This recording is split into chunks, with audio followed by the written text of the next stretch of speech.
কুড়িগ্রামের নাগেশ্বরীতে বৈষম্য বিরোধী ছাত্র আন্দোলনের এক সমন্বয়কের ওপর হামলার ঘটনায় জাতীয়বাদী যুবদলের 2 শীর্ষ নেতাকে বহিষ্কার করা হয়েছে। বৃহস্পতিবার 5 সেপ্টেম্বর রাত 10টার দিকে উপজেলা শহরের পাশে আশার মোড়ে এ হামলা চালায় উপজেলা যুবদলের আহ্বায়ক নূর জামাল হক ও সদস্য সচিব আতিকুর রহমান লেবু ও তাদের অনুসারীরা। এ ঘটনার তীব্র নিন্দা ও প্রতিবাদ জানিয়ে শুক্রবার বিকেলে বিক্ষোভ মিছিল বের করেছেন বৈষম্যবিরোধী ছাত্র আন্দোলনের নেতাকর্মীরা।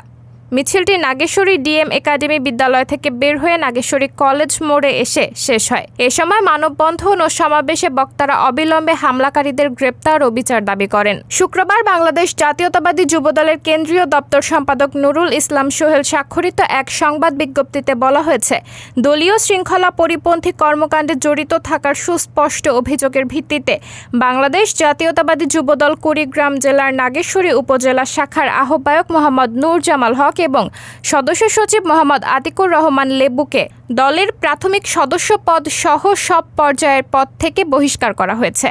বিজ্ঞপ্তিতে আরও জানানো হয়েছে, বহিষ্কৃত নেতৃবৃন্দের অপকর্মের কোনো দায়-দায়িত্ব দল নেবে না এবং দলের নেতাকর্মীদের তার সঙ্গে কোনো প্রকার যোগাযোগ না রাখার নির্দেশ প্রদান করা হয়েছে।